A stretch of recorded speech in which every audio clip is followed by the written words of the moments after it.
Olá, sejam todos muito bem-vindos e bem-vindas ao Tempo News, que traz agora para você um resumo do que foi notícia ao longo desta semana. Pois é, nós separamos para te mostrar os principais fatos, os principais acontecimentos, as principais análises desta semana. Veja só. O secretário de Segurança Pública de São Paulo, Guilherme Derrite, pré-candidato ao Senado, se afastou do cargo hoje para reassumir temporariamente o mandato de deputado federal. O retorno à Câmara dos Deputados tem um motivo: relatar um projeto que equipara facções criminosas a grupos terroristas. Essa proposta endurece a legislação penal contra organizações criminosas e amplia as hipóteses de enquadramento de atos violentos ou que ameacem a segurança pública. O texto, de autoria do deputado Danilo Forte, do União Brasil do Ceará, está em análise na Comissão de Constituição e Justiça da Câmara e, após aprovação, vai seguir para votação no plenário. O projeto faz parte de uma disputa política em torno de iniciativas de combate ao crime organizado que ganharam muita força depois das operações policiais no Rio de Janeiro. Pois é, na contramão deste projeto antiterrorismo, o Palácio do Planalto aposta no PL antifacção. Enviado ao Congresso na última semana, o texto classifica como crime hediondo a atuação em organização criminosa qualificada e eleva a pena para até 30 anos de prisão. Aliados do governo Lula argumentam que, ao enquadrar facções como terroristas, a legislação de países como os Estados Unidos, por exemplo, permitiria a aplicação de sanções mais severas e até intervenções contra esses grupos em território nosso, brasileiro. O presidente da Câmara dos Deputados, Hugo Mota, ele tenta equilibrar, as propostas. Ele diz querer evitar que o debate sobre segurança pública se transforme aí em um palco político, articulando para que os projetos avancem de forma conjunta e com respaldo aí dos líderes da casa. A Câmara deve voltar a discutir o assunto após a COP30 em Belém, não é isso, Lulandim? Exatamente, André. Essa é a expectativa. O presidente da Câmara dos Deputados, Hugo Mota, inclusive, falou ontem à noite que amanhã ele deve decidir sobre esses projetos que tratam sobre esse tema de segurança pública, porque há uma disputa. A gente tem mais de um texto tramitando, a gente tem o governo defendendo uma parte, a oposição defendendo outra parte, textos diferentes. Então há uma disputa política sobre esse tema e Hugo Mota deve anunciar amanhã, pelo menos essa é a expectativa declarada por ele, qual rumo, qual posição a Câmara dos Deputados vai ter em relação a esse assunto. E um deles, como foi falado agora há pouco, é o PL antiterrorismo, tem sido chamado com esse nome, é o projeto que equipara ali as facções criminosas a organizações terroristas, e esse é o projeto que a oposição quer investir.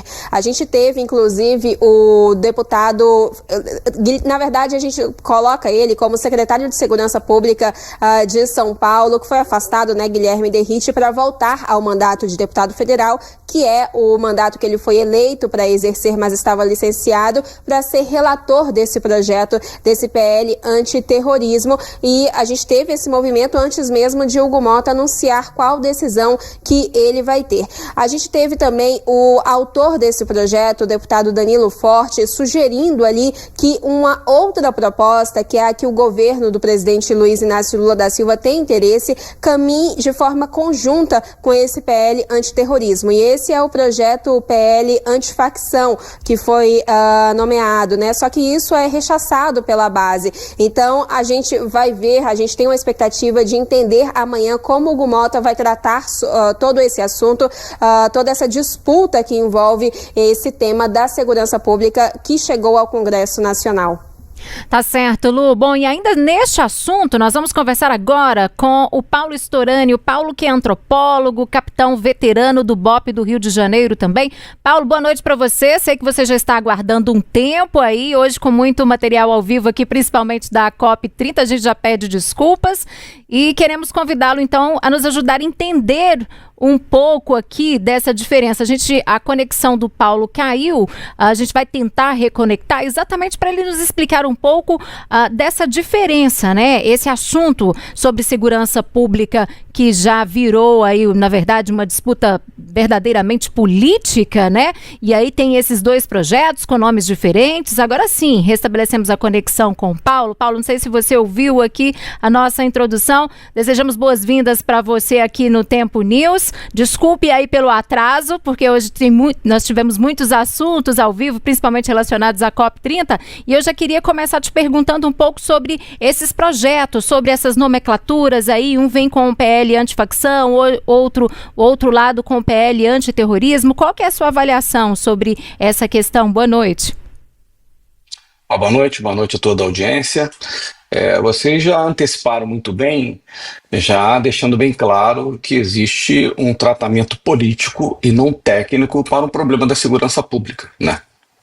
De um lado, nós temos o governo federal, que tem um discurso que vai na contramão de qualquer endurecimento da norma jurídica, de qualquer alteração na política criminal. Pelo contrário, sempre propondo medidas mais brandas, como desencarceramento, como se no Brasil crimes não fossem cometidos, e as leis são muito duras, e as penas são muito longas, e as cadeias estão cheias, tá? As cadeias estão cheias porque a legislação ela é permissiva, temos um judiciário condescendente, né, muito tolerante, cada vez mais libertário do que realmente usar a lei como uma ferramenta pedagógica de correção de comportamentos, né, não pactuados pela Constituição e pela norma jurídica vigente, né? Então, essa permissividade criou uma ambiência que nós estamos vivendo hoje. Vocês citaram a mega operação no Rio de Janeiro, muito bem observado, né, que na verdade ali está a realidade, né? Uma realidade que muita gente não quer abrir os olhos para ela. Prefere viver no mundo platônico das ideias, mas não no aristotélico da realidade, né? Essa é a realidade. Está acontecendo no Rio de Janeiro, está acontecendo em tantos outros estados da federação. Uns mais graves, outros menos graves, mas é isso que está acontecendo por conta de um governo, né, que não consegue propor nada em termos de alteração da política criminal para atender essa demanda, que é tratar, né, com benefícios, quando na verdade devia tratar com rigor o desvio de comportamento. Então, aí de outro lado nós temos a oposição, que pela forma que consegue, aí nós estamos falando especificamente do Congresso Nacional, tentar medidas, por exemplo, de tratar o crime faccionado, as facções criminosas, as organizações criminosas de uma forma diferenciada, elevando o status de organizações terroristas. Por quê? Porque a legislação é aplicável pela forma como essas organizações criminosas atuam, são transnacionais, recursos financeiros a ponto, né, de fazer transferências internacionais. Os recursos hoje mobilizados para o fuzil no Rio de Janeiro, o bem fuzil da mão de criminoso, por exemplo, fiz uma estimativa para uma outra entrevista, é algo em torno de 1.885 bilhões de reais. Hoje fuzil na mão de criminosos. Nós estamos falando de uma coisa em torno de 26 mil fuzis nas mãos de criminosos. Vamos lá, né? Que o lugar no mundo organizações criminosas tenham essas armas se não forem forças insurgentes. Por exemplo, Hamas, os terroristas do Hamas na faixa de Gaza, outras ações que nós vimos no mundo afora. Essa é a realidade do Brasil. Então, por um lado, nós temos aí a oposição tentando, através da legislação, endurecer a norma jurídica, e nós temos, do outro lado, o governo, que tem um discurso de abrandamento e aproveita essas oportunidades, por exemplo, né, como aconteceu no Rio de Janeiro, para dizer que a solução é a PEC da segurança pública. Ora, já reli, estudei a PEC da segurança pública, eu não consigo ver qualquer possibilidade de alteração desse cenário com uma mudança da Constituição Federal. Tem um outro ponto ali interessante, eu acho que é viável, mas quando eles dizem que querem centralizar as políticas nacionais no governo federal e influenciar nas polícias estaduais, ora, de um governo permissivo, condescendente, tolerante também, que teve o ministro da Justiça, o primeiro, que entrou numa favela, que tem boas relações, que parece com criminosos, que agora é ministro do Supremo Tribunal Federal. Aí nós temos um atual ministro da Justiça. Esse senhor, eu acho que até em respeito à questão questão da idade, é óbvio, né? Mas é um problema de senescência, não fala coisa com coisa, vive que mundo que vive o ministro Lewandowski, é impressionante. Eu falo isso como um técnico e não tem nada a ver com política A, B ou C, para mim pouco importa. O que é importante é o bem da população, é a segurança da população, para nós tornarmos um país próspero, um país que a gente possa ir e vir com tranquilidade, que essa não é a realidade do Rio de Janeiro. E fica esse lado, né, esse governo dizendo que a responsabilidade é do Estado, mas as instituições policiais não controlam mais fronteiras secas e molhadas, não fazem mais grandes apreensão de drogas e armas nas rodovias, como muito fez a PRF. No governo passado, eu não sei por que interrompeu uma carreira de sucesso, né, um progresso tremendo da Polícia Rodoviária Federal para chegar ao ponto que chegou, que já está num processo de regressão. Agora, estabelecer políticas, que capacidade tem o ministro Lewandowski e seus assessores de estabelecer uma política nacional num país com dimensão continental como o Brasil, 17 mil quilômetros de fronteiras secas e molhadas, não consegue fazer o papel constitucional das suas polícias federais, aí quer interferir nas polícias estaduais. Vocês me desculpem, né? É uma questão política, mas tecnicamente isso é totalmente inviável. Eu acho, na verdade, um absurdo. Eu acho que já passou da hora do ministro Lewandowski, com todo respeito lá. Acho também que não foi um grande ministro do Supremo Tribunal Federal, pelo contrário, passou por ali, foi um indicado, como qualquer um é indicado ao Tribunal de Contas no Estado e na União, enfim. Então, essa é a realidade do Brasil. Se nós não tomarmos consciência disso, para a população não se conscientizar disso, nós não vamos ter solução para um problema grave. E outra coisa, se começar agora uma política séria, é médio e longo prazo. É daqui pelo menos a 8, 10 anos para surtir um efeito. Se nada for feito, o que nós veremos? O que eu vejo há 42 anos acompanhando segurança pública. Operações policiais visando a contenção do avanço do problema. É isso, essa é a realidade do Brasil hoje. Quero lembrar você que está nos acompanhando, estamos ouvindo aqui, Paulo Storani, antropólogo, capitão veterano do BOPE do Rio de Janeiro, uma pessoa, né, capitão, como o senhor deve conhecer muito bem o que é estar diante de um criminoso com uma arma na mão e em que o senhor está ali em cima para defender a vida de quem está lá embaixo. Eu ouvi certo tempo atrás um especialista em segurança pública, e um bom tempo, mais de 20 anos atrás, falando que ele não chamava de crime organizado, porque ele dizia que o dia que o crime se organizasse, ele descia e tomava a cidade. E é o que a gente tem visto ultimamente. Comando Vermelho, PCC, envolvido em posto de gasolina, envolvido talvez até, quem sabe, na política. O senhor, olhando dessa forma, o senhor acha que está na hora de tirar a venda das pessoas para que todo mundo perceba que passou do limite, que a população do bem já não tem mais liberdade para andar nas ruas do bairro onde mora?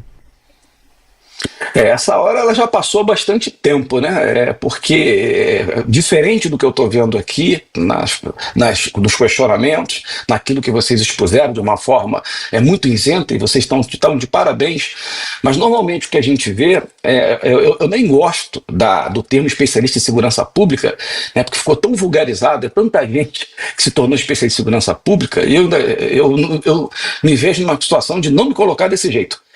Embora eu tenha passado pelo todo o ciclo da segurança pública, como operador de segurança pública, como formulador de política de segurança pública, hoje analista de política pública, professor da matéria em curso de pós-graduação, então eu não me vejo dessa maneira. Mas já passou essa hora das pessoas enxergarem isso, né? O que nós temos hoje é essa organização criminosa que influencia na eleição de um ou outro candidato local, quer seja vereador, deputado estadual e até deputado federal. Basta ver quem está autorizado a fazer campanha dentro daquele território dominado, que na verdade um território dominado, sabe o que é isso? Atentado à soberania nacional. Sabe o que tem a ver com isso? Tem a ver com o atentado violento contra o Estado Democrático de Direito. Por que essa legislação não é empregada? Porque ela só foi empregada com manifestantes do 8 de janeiro, mas não pode ser aplicado com uma força insurgente, com essa quantidade de fuzis que eu expus aqui para vocês, né? Que aqui, as cenas que nós vimos há 10 anos atrás, na invasão do Complexo Alemão para a instalação do OPP, vimos cena semelhante agora. O que mudou de lá para cá? É a polícia tentando atuar, tentando conter, e a gente não consegue interferir na causa do problema. Então, quem falou isso lá atrás, eu me lembro muito bem dessa época, já tinha um ânimos para isso, Mas o que nós vimos desde então é sempre um Congresso Nacional, né? Não há nenhum problema das representações locais, até o traficante ter representação lá, como a gente vê e sabe que tem, né? Basta ver aqueles que sobem às tribunas para defender os criminosos, né? Tudo bem, isso faz parte do processo democrático, não tem problema nenhum em relação a isso, mas sempre dificultaram qualquer endurecimento da norma jurídica, que é uma forma de você alterar, não é a solução. Se a gente não conseguir, né, trabalhar na gênese do problema, fronteiras secas e molhadas, interferir nesse processo do jovem de comunidade buscar atividade criminosa como um meio de vida, né, e não como algo atrativo e fácil, embora de curta duração, porque ele vai ser preso ou ele vai ser morto, como aconteceu na mega operação aqui no Complexo do Alemão. Se nós não conseguimos interferir nisso, nós não vamos ter solução para esse problema. Mas o que eu vejo é sempre os discursos inflamados, necessários quando acontece o fato. É necessário que a polícia ela seja fiscalizada, não estou dizendo que a polícia tem que ter carta branca, como muitos parlamentares, alguns especialistas de segurança pública, às vezes insistem em dizer, não é isso, que a polícia não quer isso. A polícia quer a condição de trabalho, né, e seja fiscalizada. Isso sempre foi, né, muito mais hoje do que foi anteriormente, mas precisa ser. Mas achar que polícia vai resolver o problema da segurança pública é só o ministro Lewandowski achar e o presidente da República que uma PEC vai solucionar o problema. Não vai solucionar o problema se essa PEC passar. Estou dizendo agora, anote aqui, caso passe, tomara que a oposição consiga interromper esse processo, não vai, o que vai tentar é uma centralização de poder que está na contramão da Constituição. As pessoas esquecem isso. A Constituição ela visa dividir poderes, né, em 3, mas também em entes federados. Nós estamos falando da União, Estado e município, e igual o município à União. Então, o que nós estamos vendo aqui é uma tentativa de centralização do poder. Parece que esse governo ele quer transformar num czar, né, da segurança pública. O ministro da Justiça quer ser um czar da segurança pública, né, quando, na verdade, você necessariamente precisa entender que é o Estado que conhece o problema. E ali tem um governador que foi eleito pelos eleitores daquele estado para solucionar um problema, e hoje segurança pública é um dos mais graves em todos os estados da federação.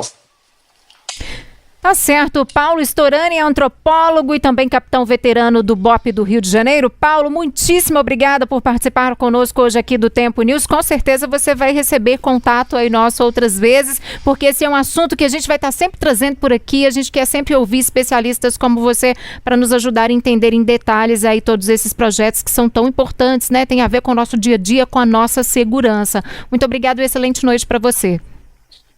Uma boa noite a todos e vamos ter esperança no Brasil.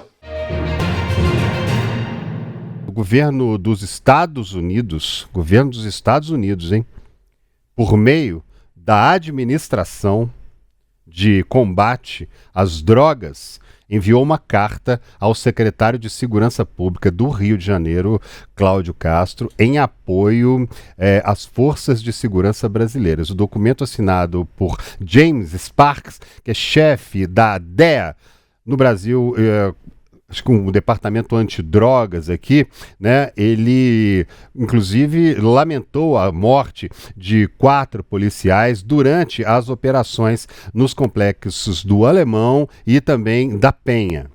Bom, e nessa mensagem, o representante norte-americano ressalta a coragem e a dedicação dos agentes brasileiros e reafirma a disposição dos Estados Unidos em colaborar nas ações de segurança pública.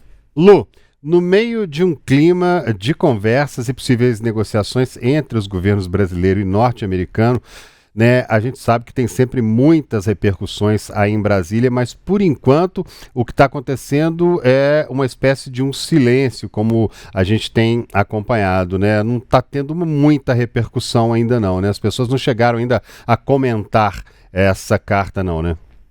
Pois é, André, tem tanta coisa acontecendo que esse é um assunto até fácil de polarizar, né, de manter esses lados opostos da política mobilizados, mas a gente não viu praticamente nenhuma repercussão política nos plenários da Câmara dos Deputados, do Senado, em redes sociais. A repercussão foi baixa aqui em Brasília sobre esse assunto, a gente pode dizer dessa forma, mas houve aqui hoje, já puxando para um outro fato, mas falando falando ainda sobre toda essa situação que envolve a mega operação no Rio de Janeiro, a gente teve hoje no Supremo Tribunal Federal uma audiência pública conduzida pelo ministro Alexandre de Moraes. O que acontece? Na segunda-feira, a Suprema Corte fez uma primeira audiência com autoridades ligadas a essa mega operação. O governador do Rio, Cláudio Castro, esteve presente e hoje essa audiência foi feita então com representantes de entidades que atuam na área de direitos humanos. E na abertura da sessão foi um evento fechado para a imprensa, mas a gente teve uma manifestação do STF sobre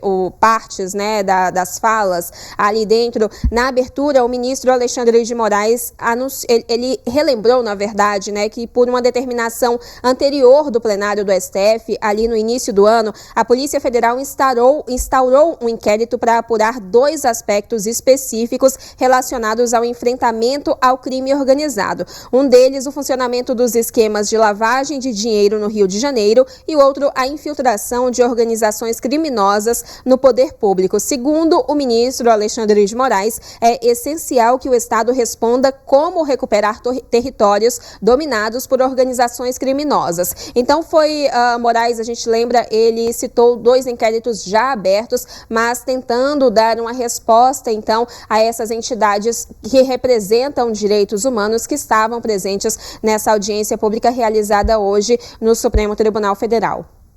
Tá certo, Lu. Bom, e sobre este mesmo assunto, nós vamos conversar agora com o professor de Relações Internacionais da Universidade Vale do Itajaí, Rodrigo Milindre. Professor Rodrigo, boa noite, seja bem-vindo aqui ao Tempo News. Eu já começo perguntando para você como que você avalia esse aceno, esse gesto, né, dos Estados Unidos ao enviar, portanto, essa carta de apoio às forças de segurança do Rio de Janeiro. Bom, primeiramente, boa noite aos espectadores. Na verdade, isso é uma resposta já de uma insistência por parte do governador Cláudio Castro em buscar as forças estadunidenses e o próprio governo Trump para a cooperação, principalmente dentro do seguinte aspecto: a classificação das facções criminosas que operam no Rio de Janeiro e no Brasil como um todo como narcoterroristas, ou seja, seguindo o mesmo modelo que os Estados Unidos adotou para, por exemplo, cartéis de drogas no México e na Venezuela, o que muda o tipo de atuação. Obviamente que tem um componente político, mas é uma resposta de demandas já enviadas anteriormente pelo governador Cláudio Castro a Washington, ou seja, a Casa Branca, via o Consulado-Geral dos Estados Unidos no Rio de Janeiro, para obter um apoio por parte do governo Trump com relação ao combate a esses grupos. Ô professor, agora um detalhe que me chamou a atenção foi aquela história da questão da hierarquia, e a gente sabe que esse tipo de relação acontece entre 2 países e não entre um estado e um país, por exemplo, Rio de Janeiro e Estados Unidos. O governo do Rio de Janeiro, ele meio que passou por cima das relações internacionais do Itamaraty para se comunicar com o governo Trump, conseguir essa conversa fora da conversa oficial que deveria ser entre líderes de nações e não entre o líder de um estado e o líder de uma outra nação, né? Se houve um atropelamento aí, uma quebra de hierarquia, uma falta de respeito. Na verdade, houve um total atropelo do que é a hierarquia no campo da diplomacia. Por quê? Porque primeiramente que a competência com relação à cooperação em matéria de forças de segurança, quando a gente trabalha a ideia de narcotráfico ou grupos que operam dentro do crime organizado, entre outros países, compete à Polícia Federal. E aí, para quem nos acompanha, quando teve, por exemplo, a inserção do nome da deputada Carla Zambelli na lista da difusão vermelha da Interpol, isto foi feito pela Polícia Federal, não foi feito pela Polícia Militar do Distrito Federal ou, por exemplo, de São Paulo, onde houve o evento com relação ao porte de armas. Isso competeu à Polícia Federal, é ela que faz essa cooperação internacional entre forças de segurança. E aqui o mesmo caso, a comunicação entre o governo dos Estados Unidos propriamente dito, em matéria muito simples, o governo federal estadunidense se dá mediante o governo federal do Brasil. Então, compete ao Itamaraty realizar essa comunicação e aí o Itamaraty trazer o Ministério da Justiça e explicar, olha, nós buscamos o apoio de vocês.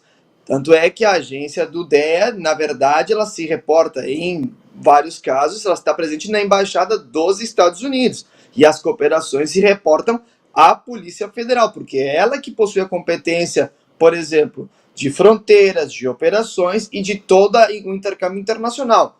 Pode um governo estadual manter relações internacionais?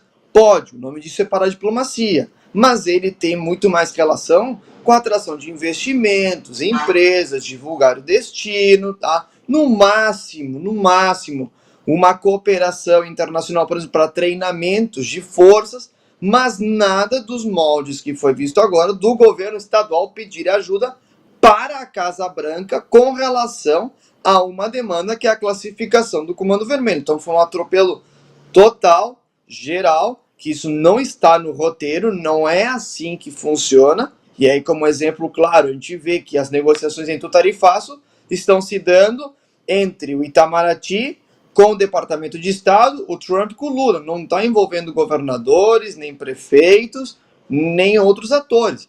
É a nível federal. Então, foi colocada a carroça na frente dos bois com relação ao tema de segurança pública. Claro, tem o componente político, mas isso complica o jeito como estão sendo conduzidas hoje as negociações em outras agendas, por exemplo. Professor, e na sua avaliação, como que esse gesto dos Estados Unidos pode repercutir na política interna brasileira, especialmente aí em Brasília? Vamos lá. No momento que para hoje, neste momento, após a operação, 73% das pessoas consultadas após a operação dizem que o estado do Rio de Janeiro, por exemplo, deve fazer mais operações.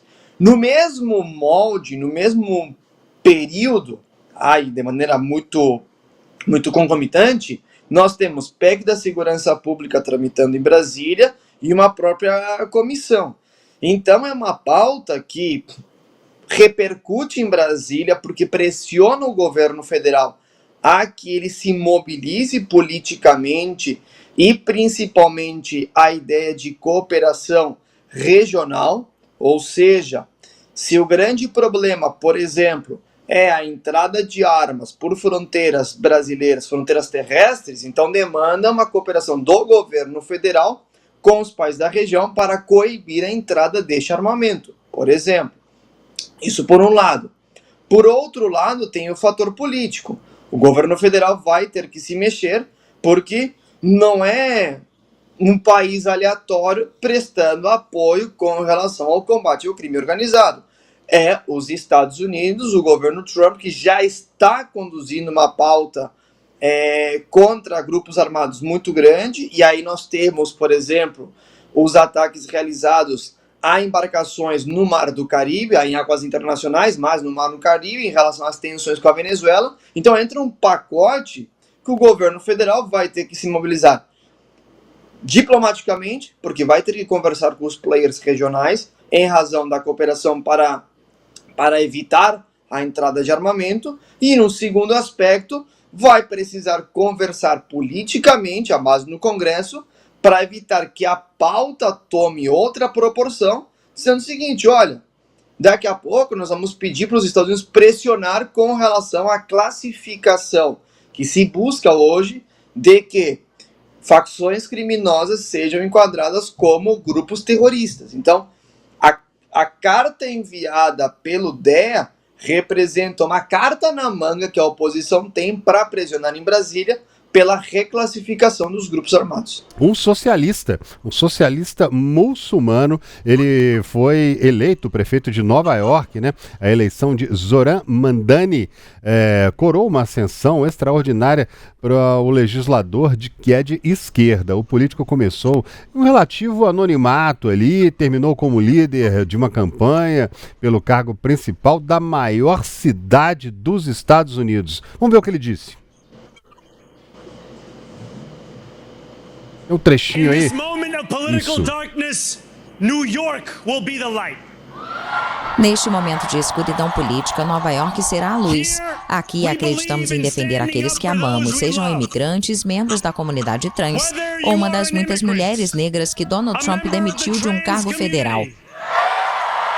One of the many black women that Donald Trump has fired from a federal job. Pois é, professor, como é que o senhor viu aí a eleição de uma pessoa tão contrária às ideias de Donald Trump? Ele é oposto a Trump em tudo e disse ali que é para aumentar o volume porque ele vai falar alto com o presidente norte-americano, né? Já chegou dizendo a que veio, será?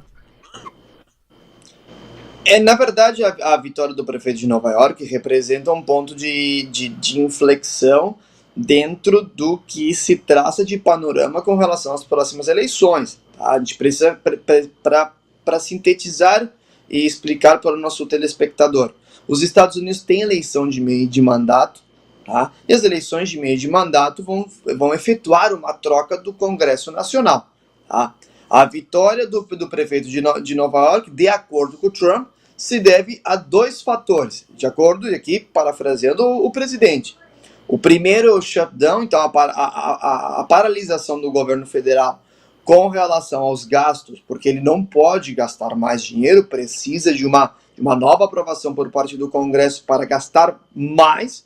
Ela está parada, sim, acredito que estamos nos caminhando para a segunda maior paralisação também do governo Trump. A primeira foi no primeiro governo do Trump e agora novamente, tá, com os democratas pressionando muito pelos subsídios na área de saúde.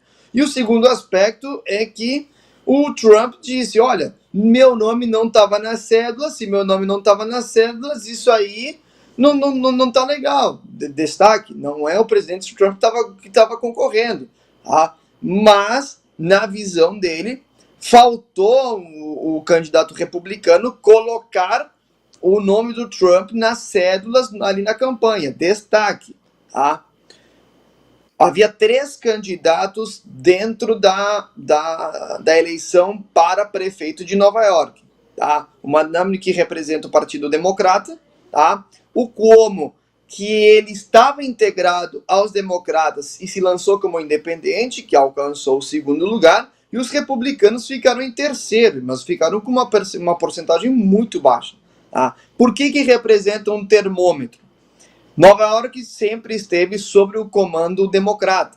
Tá? Só que o prefeito que venceu as eleições representa um ponto fora da curva daquilo que se imagina dentro dos Estados Unidos hoje, principalmente migrante e defensor das minorias. Então o que a gente vê é que a vitória dele pode produzir reflexos com relação a um entusiasmo, um fôlego para outros candidatos na eleição de meio de mandato, o que pode complicar quais as pautas que o governo Trump quer aprovar, ou ainda uma pressão maior do Congresso Nacional numa possível alteração na distribuição de cadeiras com relação a votações ou pressões maiores para o governo federal.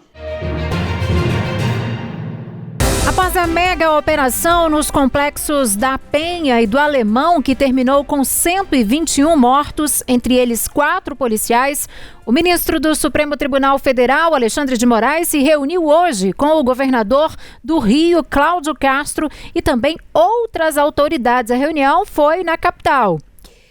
No dia seguinte à operação, Moraes determinou que Castro enviasse informações sobre a ação no âmbito da DPF das favelas, que define diretrizes para a atuação policial em comunidades do Rio. Esse encontro aconteceu no Centro Integrado de Comando e Controle da Polícia Militar, no centro da cidade. Nesse domingo, Moraes determinou que o governo do Rio preserve todos os elementos materiais que são relacionados à operação policial nas comunidades da Penha e do Alemão. Isso como perícias e também respectivas cadeias de custódia que garantem aí a autenticidade e a validade dessas provas. Lembrando que Moraes é relator da ADPF das favelas, que é um processo no qual, o Supremo ele fixou condições para as operações policiais em favelas no Rio, atendendo a um pedido da Defensoria Pública da União feito na semana passada, na quinta-feira da semana passada. Agora vamos saber quem mais participou dessa reunião, deste encontro que aconteceu hoje à tarde. Quem tem as informações pra gente, direto de Brasília, é a repórter Ana Paula Ramos. Ana Paula, quais as outras informações que a gente tem desse encontro de hoje, hein? Síria, foi uma reunião bastante restrita. O ministro Alexandre de Moraes determinou que apenas ali a alta cúpula do governo do estado participasse, né? Então, além do ministro Alexandre de Moraes e do governador Cláudio Castro, estavam representantes das forças de segurança do Rio de Janeiro, ali figuras centrais dessa mega operação contra o Comando Vermelho que aconteceu na semana passada e que resultou, né, em mais de 120 mortos, né? Então, essas figuras principais são o secretário, né, de Segurança Pública, o Victor Santos, e o secretário da Polícia Civil, o delegado Felipe Cury. O objetivo, né, desse encontro é averiguar se teve alguma questão dentro dessa mega operação que contraria a ADPF das favelas, né, que é uma ação que corre dentro do Supremo Tribunal Federal, que para reduzir a letalidade das operações policiais nas comunidades, e ela prevê também a retomada de territórios. Fazendo um parênteses, né, a última decisão do ministro Edson Fachin na ADPF, ela determina que o governo do Rio de Janeiro ele apresente um plano de retomada dos territórios, o que ainda não foi feito, né? E lembrando também que o ministro Alexandre de Moraes ele assumiu a relatoria dessa ação na semana passada, logo ali no mesmo dia da mega operação, e ele já depois, né, da saída do ministro Luiz Roberto Barroso, e ele determinou nesse final de semana, por exemplo, né, que seja feita a preservação e a documentação rigorosa e integral de todos os elementos materiais relacionados à operação policial em curso do Rio de Janeiro, incluindo perícias e as respectivas cadeias de custódia, né? Então, nesse encontro, a gente já teve a informação também que o governo do Rio de Janeiro admitiu que não houve a preservação dessa área de mata ali onde ocorreu o confronto e onde a população que encontrou e retirou ali cerca de 60 mortos, né, que ficaram ali. E aí a justificativa do governo do estado é que não é por conta dos intensos confrontos que aconteceram, então é por isso que eles não conseguiram preservar essa área. Então, basicamente, essas são as informações que a gente teve dessa reunião, Síria. Agora, na parte da tarde, o Alexandre de Moraes se reuniu aí com outras lideranças, né? Ele teve outros compromissos na capital fluminense, incluindo encontros também com representantes do judiciário e com o prefeito Eduardo Paes, né? Sobre esses encontros da tarde, a gente já tem mais alguma informação? Não, ele não detalhou, né, qual foi o teor, mas a gente imagina que seja também sobre a mega operação, né? No caso da Defensoria Pública, por exemplo, eles estavam questionando porque eles não estavam tendo acesso às perícias, né, dos corpos encontrados. Então, o ministro Alexandre de Moraes deu uma ordem para garantir o acesso do Ministério Público também a essas provas e da Defensoria Pública, e com o prefeito Eduardo Paes a gente também imagina que tenha sido o mesmo teor, Síria. Tá certo, Ana. Olha só, e ainda sobre este assunto, gente, 64% de moradores do Rio de Janeiro aprovam a mega operação policial realizada na semana passada na cidade. Os dados são de uma pesquisa divulgada hoje, a pesquisa Quest.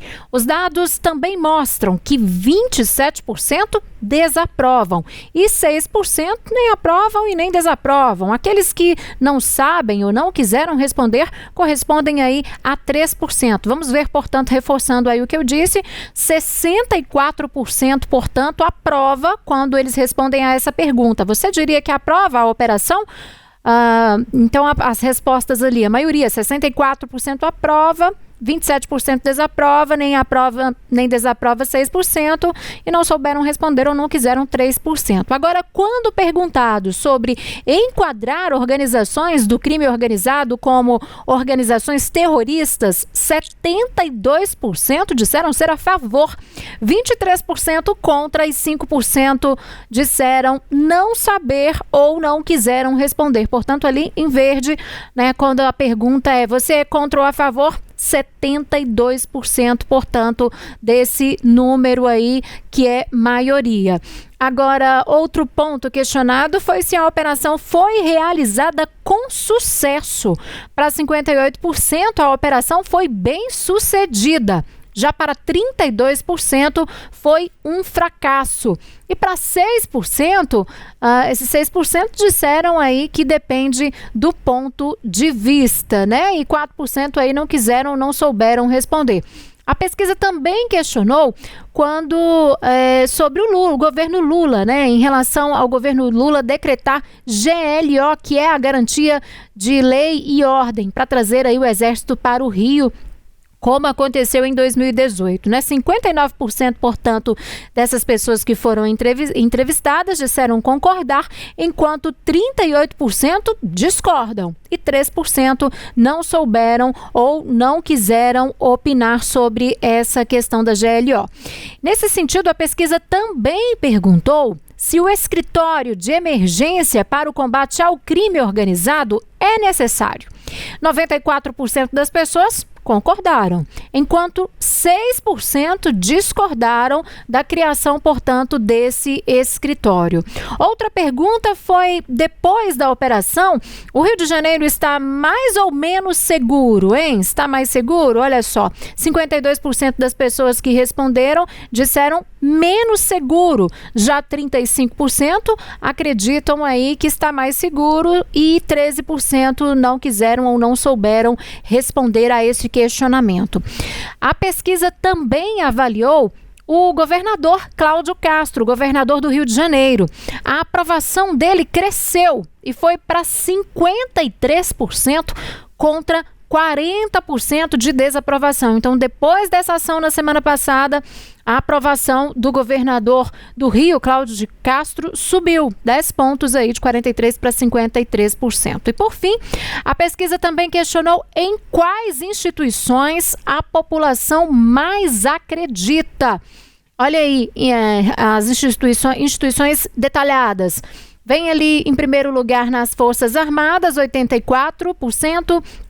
Depois, no Poder Judiciário, 67%, na Polícia Militar, 65%. Lembrando que esses primeiros dados, esses números que eu falei, são relacionados a este mês, ao novembro, ao mesmo mês de 2023, né? Este mês, mas em 2023. Já a pesquisa de outubro de 2025, mês passado, traz o seguinte: nas Forças Armadas, 83%, portanto, confia, né? No Poder Judiciário, 61%, na Polícia Militar, 72%. A gente pode ver, portanto, ali que houve uma queda quando a gente fala de Forças Armadas e Poder Judiciário. No entanto, quando a gente analisa ali os dados da Polícia Militar, houve um salto aí nesses dados, né? De novembro de 2023 para outubro de 2025, de 65% para 72% na aprovação.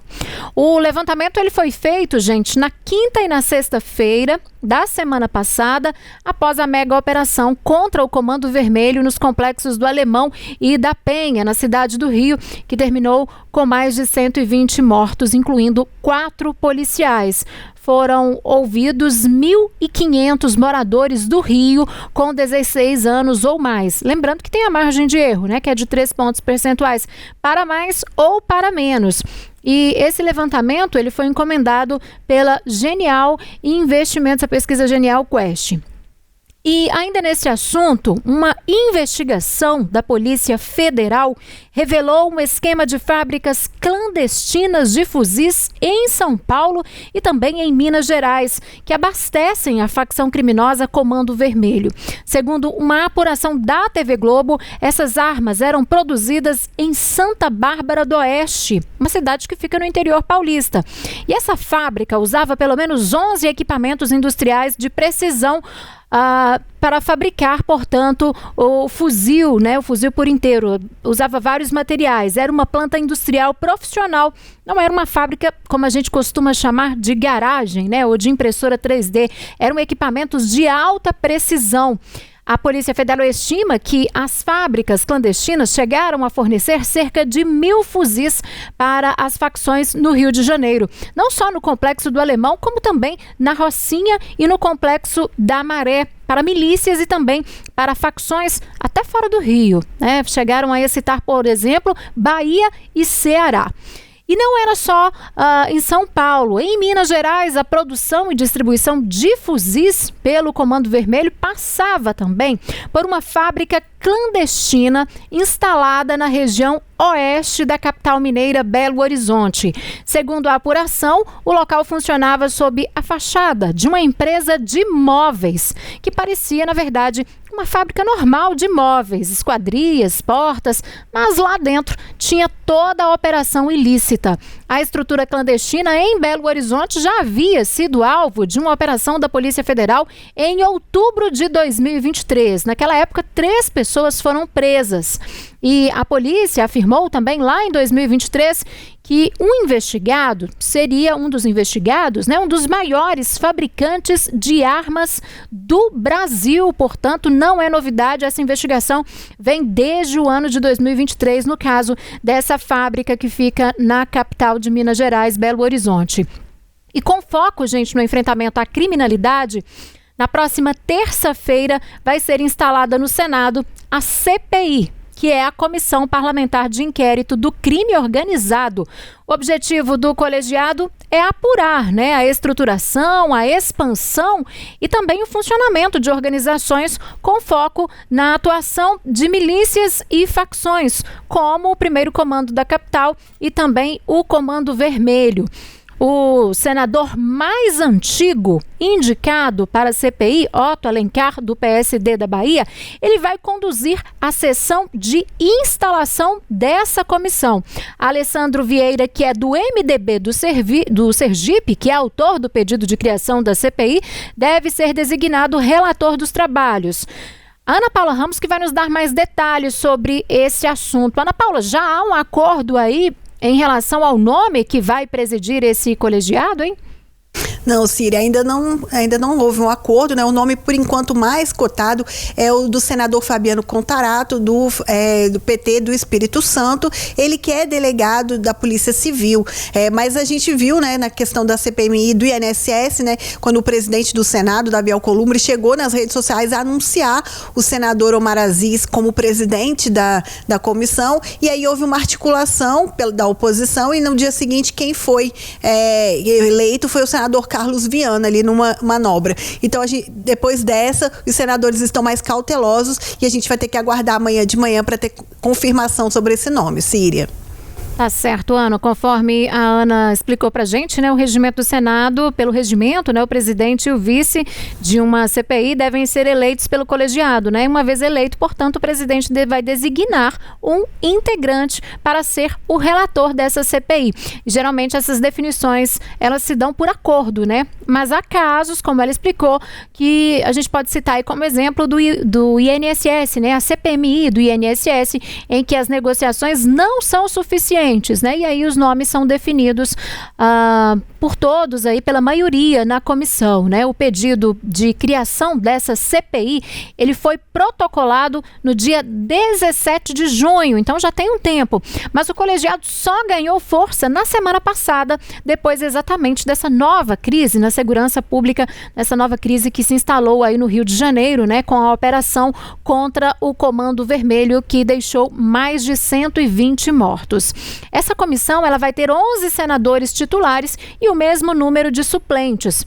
E vai, segundo aí o pedido de criação, né, investigar no prazo de 120 dias o modus operandi dessas facções e milícias. E também as condições de instalação, o desenvolvimento em cada região e também as perspectivas, estruturas de tomada de decisão. Então, 120 dias é o prazo de trabalho aí dessa CPI que vai ser instalada terça-feira. Bom, agora sobre tudo que a gente trouxe para você relacionado aí ao que aconteceu no Rio de Janeiro, essa mega operação no Rio na semana passada, nós vamos conversar agora com o criminólogo e pesquisador em segurança pública, Jorge Tassi, que já está conosco aqui, a quem eu agradeço a disponibilidade mais uma vez em conversar aqui conosco no Tempo News. Jorge, boa noite, seja bem-vindo. Boa noite, obrigado. Deus abençoe a todos os nossos ouvintes e a vocês. Jorge, já começo perguntando para você qual que é a sua avaliação, sua avaliação inicial sobre a condução aí e também os resultados dessa operação que aconteceu no Rio de Janeiro na última terça-feira. Bom, uma análise sobre fatos específicos, né? Nós tivemos 2.500 policiais militares e civis e uma estrutura que foi montada totalmente especializada para ingresso dentro de uma comunidade, usou uma técnica que eles chamaram de muro do BOP, né? Mas é uma técnica de trabalho extremamente já conhecida, que é a ideia de martelo e bigorna. Você coloca uma estrutura atrás, né? Que era um anteparo da qual foi isolada toda a comunidade num canto e nenhum criminoso sabia que aquilo estava acontecendo, e nesse sentido, né, nós tivemos uma mudança em relação àquela operação fatídica que aconteceu no ano de 2010, quando nós tivemos aquela fuga pelos montes, né, pela parte de trás, pela serra, e aí nós tivemos um grau de enfrentamento altamente violento, porque nós tivemos o criminoso fugindo do tiroteio que estava na base da comunidade para o alto da comunidade, e ali ele encontrou uma tropa altamente especializada e preparada que acabou entrando em choque, e efetivamente nós temos aqui, né, um enfrentamento de tropas especializadas com pessoas que são armadas, que são empoderadas e são constituídas para serem descartáveis pelo crime organizado, literalmente. É triste falar dessa forma, mas nós estamos diante de uma barbárie em razão exatamente da forma como o crime organizado se posiciona no âmbito da sociedade e os nossos órgãos de segurança pública, alijados de suas competências, não podiam exercer, não podem exercer aquilo que é necessário, ocupação de espaço público. Aliás, não é importante que se diga, né? A grande reclamação de todo o processo que a gente tem que pautar é que polícia não pode subir sozinha numa comunidade como essa. A polícia não pode ser a única responsável por todo esse tipo de processo. Ela precisa do judiciário, ela precisa do Ministério Público, precisa do político que venha junto, e ela precisa também da educação, ela precisa da saúde, ela precisa de outros órgãos de Estado que estejam em conjunto nessa operação, né? Em 2010 eu fui totalmente vaiado quando eu discuti a polícia pacificadora no Rio de Janeiro, e eu falei, não vai dar certo do jeito que está sendo feito porque a polícia está sozinha. E aqui nós temos a necessidade de continuar a operação com inclusão, continuar a operação levando estrutura para dentro da comunidade, porque senão o crime organizado vai continuar ocupando esses espaços, e é isso que a gente tem que evitar. Ou seja, a operação, ela não é um sucesso, ela é violenta, mas ela é simplesmente um retrato daquilo que aquela comunidade era, um espaço dominado pelo crime organizado e de um enfrentamento de uma força altamente especializada, que são as polícias brasileiras hoje. Quando a polícia se prepara, ela é altamente especializada. Nós temos vários órgãos aqui em Minas, em São Paulo, no Rio de Janeiro, em outros estados nós temos polícia especializada contra esse criminoso que foi empoderado e é descartável, porque ele é um jovem de 17 anos de idade, 15 anos de idade, 19 anos de idade, que viveu a vida toda dentro do crime e foi preparado para ser descartado no enfrentamento contra o policial. Boa noite, Ana Paula, aqui de Brasília. O senhor comentou nessa questão de que a polícia não deveria entrar sozinha. Na avaliação do senhor, o governador Cláudio Castro, ele deveria ter pedido a decretação da GLO nessa operação? Não. Vamos lá. A polícia, ela não entrou sozinha nessa estrutura. Nós podemos ter o policial, mas o policial estava munido de mandado de busca e apreensão, mandado de prisão, ou seja, sentaram à mesa para fazer o processo de planejamento, Ministério Público, Judiciário, sentaram outros órgãos de Estado para poder discutir essas operações, e alguns outros pedidos foram feitos. O que a polícia não pode é permanecer sozinha dentro da estrutura, tá? Então, GLO é algo que é necessário numa cidade como o Rio de Janeiro? Eu, sinceramente, acho que a GLO ela pode ser muito correta no Rio de Janeiro, tá? Em razão da estrutura e do abandono desses espaços públicos que a gente conhece, tá? Mas ainda assim, a garantia da lei e da ordem precisa estar acompanhado da ação social. Precisa estar acompanhado da escola, do hospital, do dentista, precisa estar acompanhado da organização social que vai fazer esse trabalho.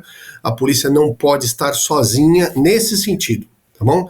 Ela subiu como órgão de representação do Estado, veja, mas ela não pode permanecer sozinha nesse processo. A ocupação do espaço público é algo extremamente complexo. É política pública, sim. Então, realmente, as críticas que surgem ao trabalho da polícia, ou aquilo que foi feito não é política pública, aquilo é a ponta de um iceberg, porque a verdadeira política pública tem que vir agora. Tem que ser instalada, tem que ser feita a ocupação social e política da própria comunidade para que o crime organizado não reassuma todas as estruturas e faça ainda pior. Porque o crime organizado, depois que ele é cutucado, ele normalmente responde com violência, e aí nós temos a possibilidade de circunstâncias mais gravosas ainda para a sociedade, para a comunidade em si. Agora, Jorge, há muitos questionamentos relacionados ao número de mortos, né? São mais de 120 em uma ação como essa. Na sua avaliação, houve uma falha estratégica humanitária quando a gente analisa por esse viés? Vamos lá. Primeiro ponto, né? O quadro que todos nós conhecemos a respeito das comunidades no Rio de Janeiro, ele é um quadro que ele era desesperador, era coisa de filme de horror, realmente, tá? Porque nós temos, né, vamos ser práticos, né? A estrutura que o crime ela criou no âmbito de uma comunidade, ela traz o jovem desde muito pequeno para dentro das suas estruturas, né? Ele começa a crescer dentro do crime organizado, aprendendo a vender droga, aprendendo a participar de determinados processos vinculados às atividades ilícitas da organização, e chega um determinado ponto em que ele é recrutado como soldado do processo. E aí ele é empoderado, né? Então ele ganha um par de tênis, ele ganha droga, ele ganha sexo, ele ganha um pseudo-empoderamento e ele ganha um fuzil.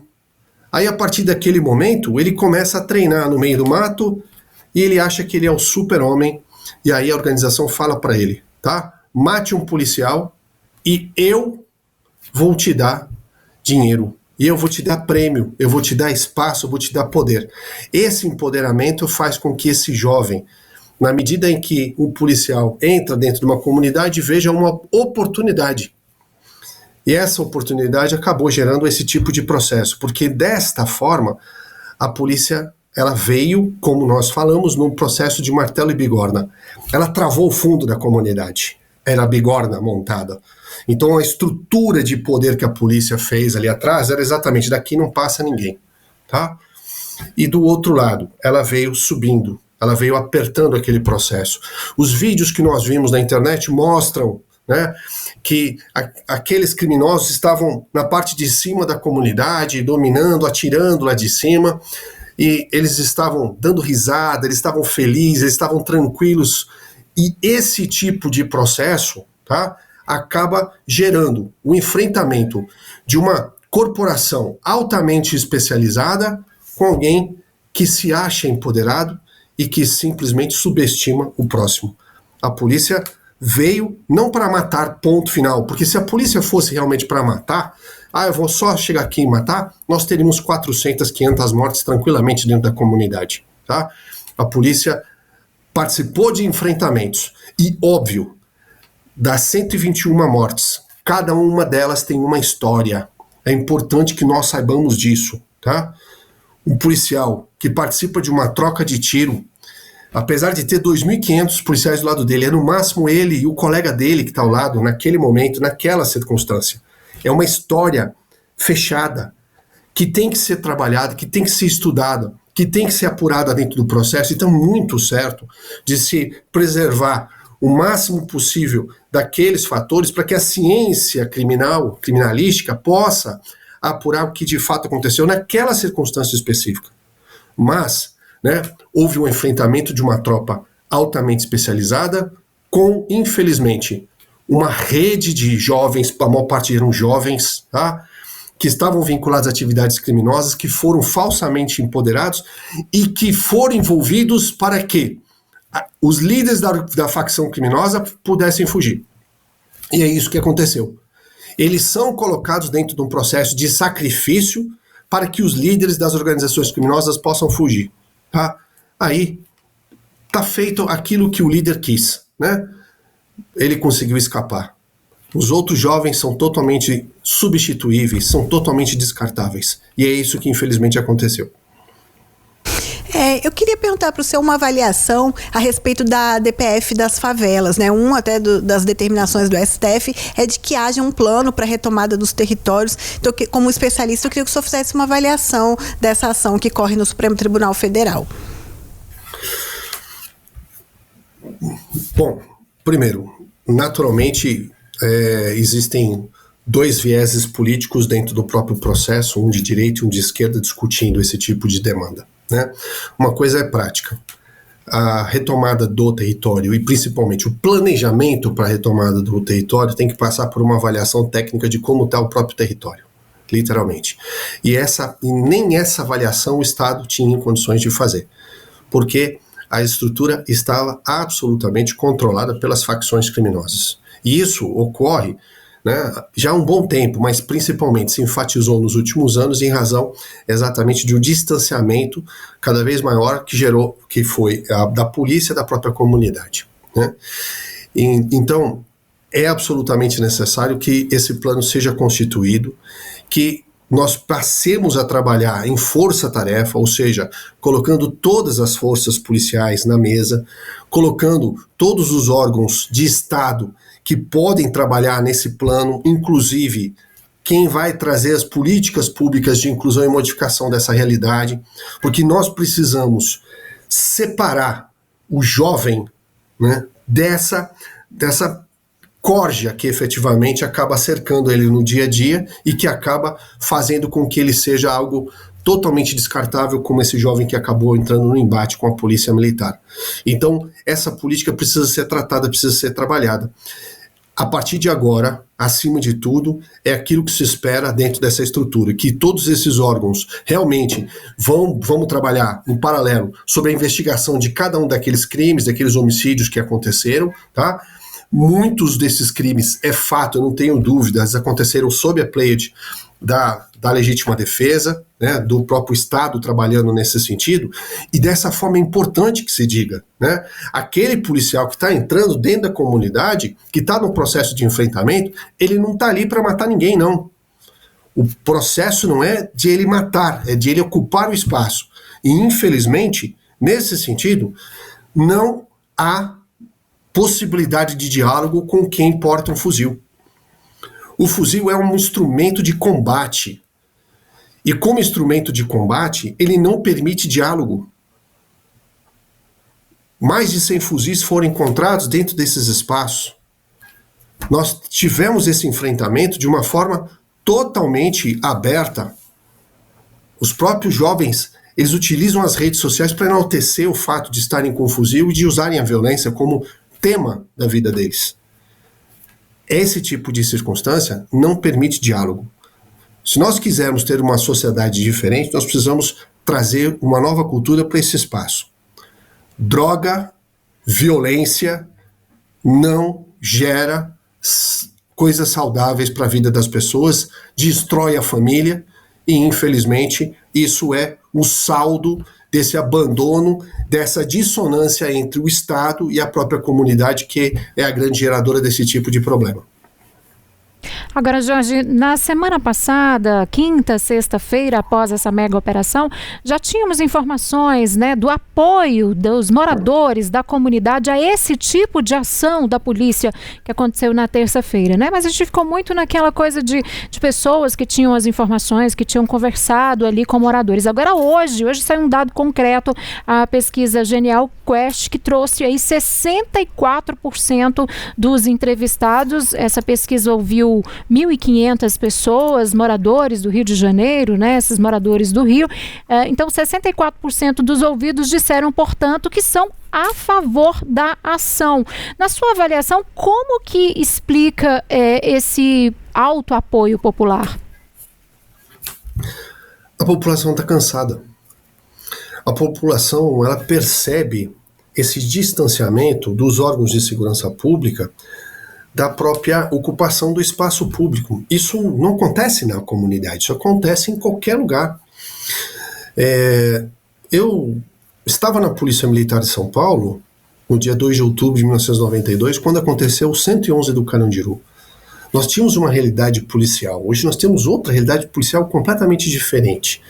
E nesses anos todos, é importante que se diga, nós construímos uma cultura de segurança pública, uma cultura de gestão, uma cultura de estratégia, uma cultura de planejamento, né? Os órgãos policiais, eles planejam muito, eles estudam muito.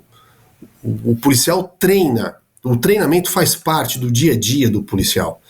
E esse tipo de estrutura, ele não está sendo usado na prática, porque existe um distanciamento, nós perdemos, nesse sentido, né, o valor do relacionamento do cidadão com o policial no dia a dia. Falta esse processo. Isso é a verdadeira ocupação do espaço público, é eu chegar no meu dia a dia, ver o policial na rua e falar bom dia, e ele fala bom dia para mim. Isso faz com que a confiança entre o policial e a comunidade fraqueje em si. Nós temos essas imagens absurdas que nós vemos aqui, e gente batendo palma, porque é gente que está cansada, que simplesmente vê esse esgarçamento do tecido social e esse distanciamento entre o órgão de segurança pública em relação àquilo que está acontecendo no âmbito de uma comunidade, no âmbito de uma sociedade como um todo. Porque esse crime desce da comunidade e vem roubar fora. O roubo não acontece dentro da comunidade, ele acontece nos outros bairros. Esse crime desce para outros espaços, mas ele retoma para aquela fortaleza e acaba obsediando todo mundo que está ali, e acaba incluindo todo mundo dentro dessa zona de estresse, dessa zona de guerra. Então a população está muito cansada. Quem está dentro está sofrendo, quem está fora está sofrendo, e ela está cansada, ela precisa de uma nova postura de Estado. E é importante, não é direita, não é esquerda, não é questão de partido, é questão de ser necessário um diálogo e ser necessária a técnica para que se possa chegar a esse ponto.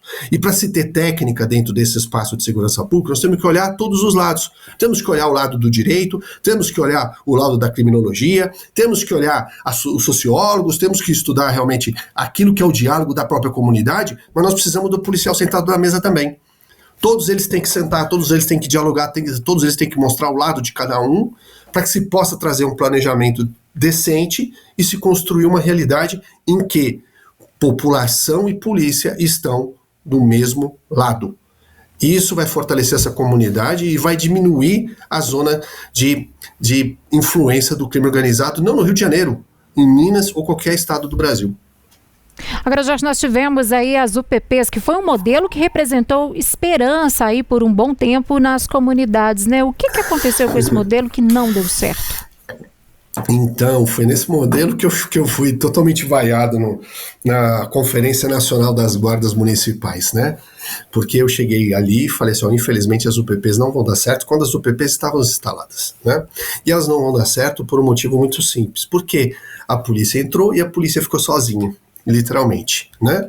Então, logo na primeira semana da UPP, estava lá atendimento odontológico, tinha esporte, tinha comunidade, tinha médico. A hora que a imprensa saíram todos esses grupos e deixaram só o policial ali. Ali o policial acabou sendo envolvido dentro do processo, acabou ou tendo que escolher um lado. Ou nós tivemos policiais que morreram, nós tivemos policiais que tiveram que reagir à violência e acabaram matando, acabaram sofrendo tudo aquilo que estava, que foi fadado a ele naquela circunstância, porque ele estava sozinho, literalmente, e nós tivemos o crescimento das milícias, né? Nós tivemos grupos de milicianos que acabaram ocupando esses espaços, as estruturas no lugar do crime organizado. Ou seja, está errado. Nós precisamos de um trabalho transversal. Ou seja, eu preciso do policial, sim, sem dúvida, mas eu preciso de outros órgãos, eu preciso de uma política pública complexa, eu preciso de educação lá dentro, eu preciso de saúde, eu preciso de uma estrutura pública que possa dar dignidade para as pessoas que estão ali e mudar essa realidade, parte desse entendimento complexo, ou seja, não é só policial que resolve esse problema. Jorge, outro ponto dessa pesquisa que eu queria detalhar com você, dessa pesquisa Genial Quest divulgada hoje, esse salto na aprovação do governador do Rio de Janeiro, Cláudio Castro, né, em cerca de 10 pontos aí. Na sua avaliação, esse tipo de acontecimento, né, a gente tem ali os dados de quem desaprova e quem aprova, esse tipo de acontecimento como essa mega operação na semana passada, pode se tornar um ativo político agora em momentos de crise de segurança? Já virou. Já virou, né? Todo mundo está conversando sobre segurança pública, todo mundo está querendo discutir esses espaços. Nós temos todas as televisões voltadas para isso, todos os órgãos de Estado debatendo os assuntos, as escolas, nós tivemos nos últimos 6 meses, né? Talvez o maior número de inovações no Código Penal desde as reformas que nós tivemos no ano de 84. Nós tivemos várias inovações, várias mudanças, com penas sendo aumentadas, com gravames de delitos, novos crimes surgindo. Isso não está parando. Nós tivemos uma PEC da segurança pública que foi apresentada, ou seja, nada mais é do que um Estado, o político percebendo agora, né, que esse vai ser um dos pontos focais da próxima eleição, não tenho dúvida disso, tá? Então aquilo que a gente está vendo hoje nada mais é do que parte do objeto de discussão da próxima eleição no Brasil, que vai passar exatamente por isso, porque a população se sente ameaçada cada vez mais pelo crime organizado, né? As grandes cidades brasileiras, elas têm influência muito forte, inclusive no campo econômico, em relação ao crime organizado. Haja vista que 2 ou 3 semanas antes nós tivemos uma operação em São Paulo que capturou bilhões de reais e foi na Avenida Paulista, não disparou nenhum tiro, foi totalmente diferente dessa operação do Rio de Janeiro, e eu quero que você entenda, não é crítica a esse processo não, tá? É que a característica que estava sendo envolvida naquela operação era uma, a característica era outra. Os enfrentamentos, eles são naturais, tá? E eles vão acontecer, mas é importante que se diga, tudo isso vai se refletir na eleição para governador dos estados, para presidente da República, com certeza, no ano que vem. Agora, Jorge, a gente até divulgou agora há pouco que amanhã, terça-feira, deve ser instalada aí no Congresso a CPI do crime organizado, né? Qual que é a sua expectativa, a sua avaliação em torno dessa comissão? Você acredita que, de fato, pode trazer resultados na prática de enfrentamento aí ao crime organizado? Eu gostaria de acreditar efetivamente que a comissão vai buscar principalmente o diálogo entre os setores políticos, que vai exatamente tentar tornar a nossa legislação mais técnica, que vai fazer a aproximação dos órgãos de Estado para que eles comecem a atuar em conjunto, que eles possam resolver os problemas políticos que acabam afastando um dos outros nesse sentido. Então, se a comissão servir para esse processo, ótimo, né? A comissão também pode servir para apurar, né, determinadas situações em que pessoas vinculadas ao crime organizado participam do poder público, porque existe, a corrupção ela existe, e eu não tenho dúvida que existem, nós sabemos, né, de vários casos já de membros de facções criminosas que ganharam eleições e participaram, né, ativamente da vida pública aqui no Brasil. Então, se isso também servir, ótimo, isso vai ser sensacional também. Mas que não seja um palco simplesmente para desfiles políticos de ideologias, porque nós precisamos realmente de tecnicidade dentro do processo. Em 2008, eu apresentei um trabalho, né, especificamente pedindo né, a constituição de um conjunto de normas de segurança pública e até hoje nós sequer discutimos esses pontos. As normas de segurança pública, elas são pouquíssimo conhecidas da nossa população.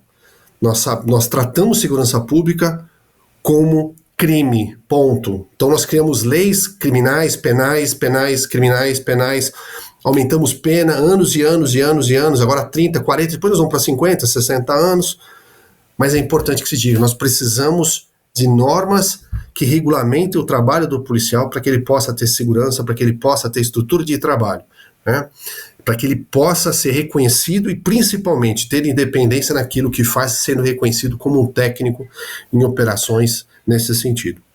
Agora, Jorge, para finalizar a nossa conversa, a Polícia Federal divulgou aí dados sobre fábricas clandestinas, né, de fuzis numa cidade no interior de São Paulo, também em Belo Horizonte, Minas Gerais, inclusive essa no caso de Belo Horizonte, lá em 2023 já havia sido falado, né, já tinha toda uma operação em torno dessa fábrica que funcionava por trás de uma estrutura de loja de móveis, né?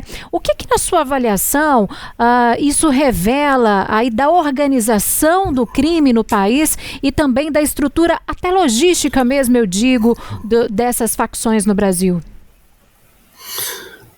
Bom, as organizações criminosas, elas são estruturas supranacionais e elas trabalham a partir de dois tipos de processos. O primeiro tipo de processo é o processo econômico. Então, ela constitui uma rede de ações ilícitas e uma rede de ações lícitas, e elas dialogam entre si. As ações ilícitas captam muito capital produto de roubo, produto de tráfico de drogas, e esse capital acaba sendo colocado dentro das ações lícitas. Postos de combustível, entidades do setor financeiro, padarias, qualquer tipo de comércio, qualquer tipo, empresas que produzem máquinas e equipamentos, né, que podem ser ou não desvirtuados, literalmente. Então, existe sempre esse jogo para os dois lados, a atividade ilícita e o processo econômico, esses dois trabalham em conjunto. São duas formas que nós precisamos ter para poder atacar esse crime organizado. E esse crime organizado, ele partiu para o seu franqueamento. Ou seja, organizações como Comando Vermelho e PCC, eles acabaram sentando com organizações menores de outros estados nacionais e acabaram franqueando participações dentro desses processos e fazendo com que essas organizações pudessem crescer. Nesse sentido, elas estão em todos os estados do Brasil e estão em outros países também. Isso fortaleceu demais o crime aqui no Brasil. O tráfico de armas existe sobremaneira aqui. Mas nós já importamos tecnologia para poder produzir as armas aqui dentro. São duas fábricas que a gente tem notícia hoje. Pode ficar tranquilo, tem mais fábricas, né? Porque a demanda por esse tipo de equipamento é alta e o custo de trazê-lo, né, via fronteira é muito exacerbado. O custo de pegar um fuzil da República Tcheca e trazer para cá é um absurdo. Então eu produzo esse fuzil aqui, eu trago as características técnicas, monto uma usinagem especializada aqui, trago engenheiros que vão se submeter a esse processo e pronto, ponho dinheiro. E é uma empresa como qualquer outra, entre aspas, porque ela é voltada para uma maldade, para a ilegalidade. Então esses processos, eles acontecem de uma forma ampla.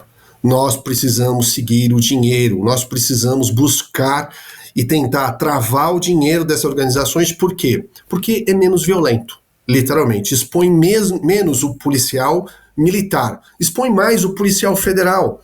E para isso eu tenho que trabalhar com receitas, tenho que trabalhar com o COAF, eu tenho que trabalhar com órgãos que não são exatamente aqueles que a gente está acostumado a ver com segurança, tá?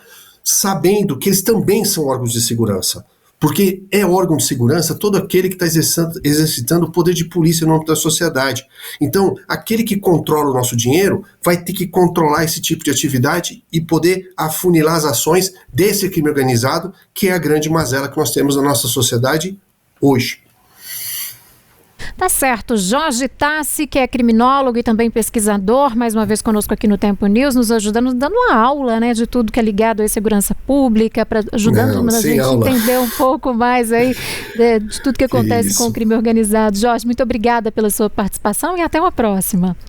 Deus abençoe a todos, obrigado e paz.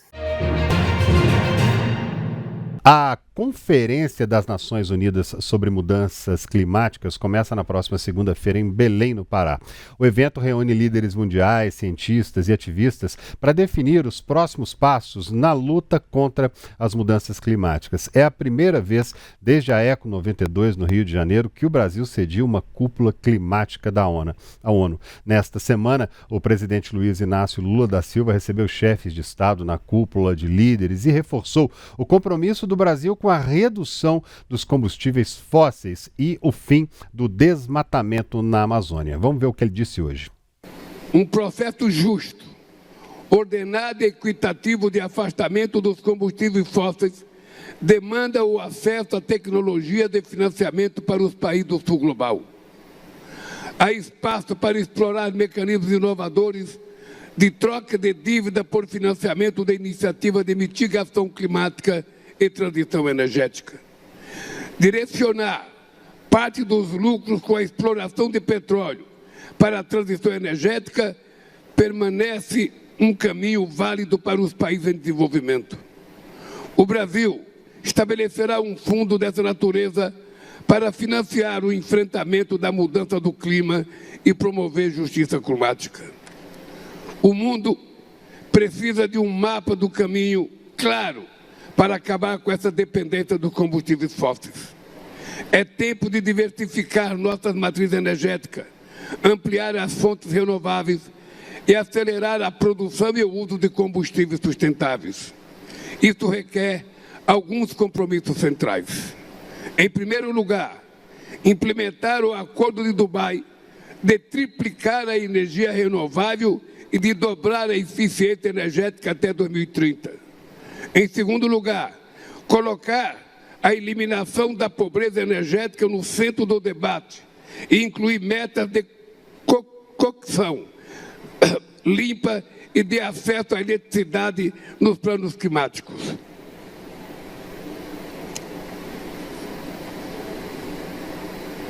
Em terceiro lugar, aderir ao compromisso de Belém para quadruplicar o uso de combustíveis sustentáveis até 2035 e acelerar a descarbonização dos setores mais desafiadores. Os cientistas já cumpriram seu papel. Nesta COP, os negociadores devem buscar entendimento. E nós, os líderes, devemos decidir se o século XXI será lembrado como o século da catástrofe climática ou como o momento da reconstrução inteligente. Muito obrigado. Bom, ainda durante o discurso, o presidente falou sobre a importância dos avanços do Brasil no processo de transição energética. Não podemos nos omitir ou intimidar diante da magnitude desses dados. Já sabemos que não é preciso desligar as máquinas e motores, nem fechar fábricas ao redor do mundo de um dia para o outro. A ciência e a tecnologia nos permitem evoluir de forma segura para um modelo centrado nas energias limpas. Essa transformação já está em curso. O uso de renováveis triplicou nos últimos 10 anos. No primeiro semestre de 2025, a energia renovável se tornou a maior fonte individual de geração de eletricidade no mundo, ultrapassando o carvão. Em muitas regiões, as energias solar e eólica já são mais baratas do que a gerada por combustíveis fósseis. O preço das baterias caíram 90%. O Brasil não tem medo de discutir a transição energética. Somos líderes nessa área há décadas. Ainda nos anos 70, Fomos o primeiro país a investir em larga escala em alternativas renováveis. 90% da matriz elétrica nacional provém de fontes limpas. Também somos pioneiros no desenvolvimento de motores flexíveis e o segundo maior produtor mundial de biocombustíveis. Nossa gasolina tem 30% de etanol em sua composição e nosso diesel conta com 15% de biodiesel. O etanol é uma alternativa eficaz e imediatamente disponível para adoção nos setores mais desafiadores, como a indústria e o transporte. É lamentável que pressões e ameaças tenham levado a Organização Marítima Internacional a adiar esse passo. A transição energética representa um novo paradigma de desenvolvimento e uma grande oportunidade para promover transformações estruturais na sociedade e na economia. Em 2023, o setor foi responsável por 10% do crescimento do PIB global e empregou 35 milhões de pessoas. É impossível discutir a transição energética sem falar dos minerais críticos essenciais para a confecção de baterias, painéis solares e sistemas de energia. Para gerar emprego e renda e gozar de segurança energética, os países em desenvolvimento precisam participar de todas as etapas dessa cadeia global de valor. Gente, à tarde, depois de criticar o uso de combustíveis fósseis, o presidente Lula afirmou ainda que a guerra entre a Rússia e a Ucrânia prejudica o combate ao aquecimento global. O conflito na Ucrânia reverteu anos de esforços para a redução da emissão de gás de efeito estufa e levou à reabertura de minas de carvão. Gastar com armas o dobro do que destinamos à ação climática é pavimentar o caminho para o apocalipse climático. Criticado por ambientalistas por ter promovido o projeto de exploração de petróleo na margem equatorial, a 500 quilômetros da foz do Rio Amazonas, Lula explicou o que pretende fazer com os recursos. Direcionar parte dos lucros com a exploração de petróleo para a transição energética permanece um caminho válido para os países em desenvolvimento. O Brasil estabelecerá um fundo dessa natureza para financiar o enfrentamento da mudança do clima e promover justiça climática.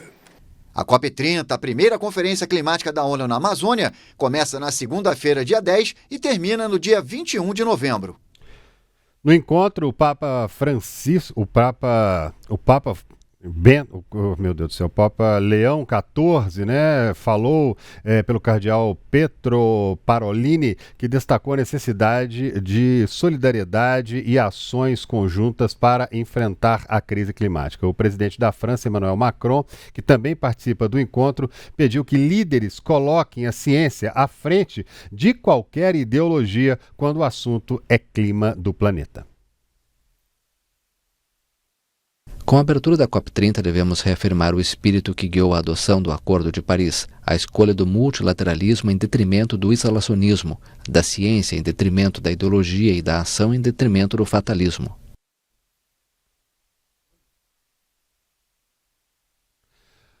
É isso aí, agora vamos acionar o Thiago Metzger e o Sérgio Missior na comitiva Instituto Bem Ambiental que atravessam o Brasil de motorhome rumo à COP30, falando sobre essa viagem toda e os desafios da transição verde. Muito boa noite para os dois, agora os dois na tela aí, obrigado por estar aqui mais uma vez com a gente. Ontem, pelo jeito, vocês estavam na estrada, agora, pelo que eu estou vendo aí, já estão num ambiente mais, uma cidade por aí. Onde é que vocês estão? Boa noite, gente.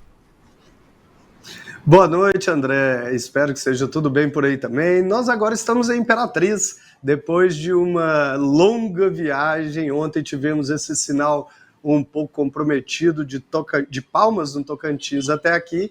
Agora estamos em Imperatriz do Maranhão e aqui para um evento, uma roda de conversa que teremos daqui a pouco com alguns representantes. É isso aí. E agora falando sobre os desafios, hoje a gente teve ali, né? A gente fez um longo início aqui falando sobre o que disse o presidente Lula, sobre os recursos também. Ontem a gente tinha falado sobre o dinheiro, pelo jeito está aparecendo algum dinheiro para poder fazer todo esse trabalho. E como é que vocês viram já essas conversas agora iniciais aí desses líderes mundiais?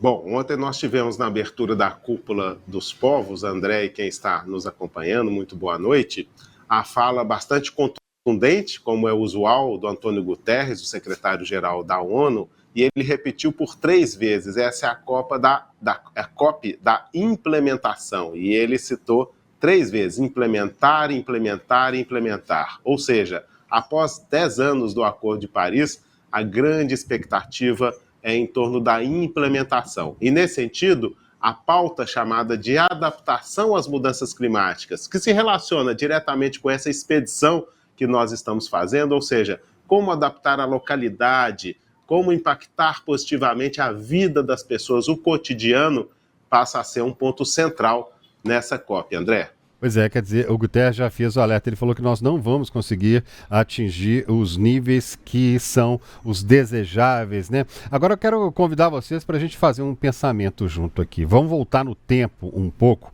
e pensar, né, lá atrás a gente tinha aqueles filmes antigos, década de 30, década de 40 e tudo, que já estavam ali criando espaçonaves que iam para a Lua, que iam para Marte, que descobriam marcianos. Tempos depois, os cientistas acabaram chegando à conclusão de que aquilo era possível. Anos depois, a gente tinha ali Star Trek, na década de 60 e 70, em que tinha um telefone, parecia um celular.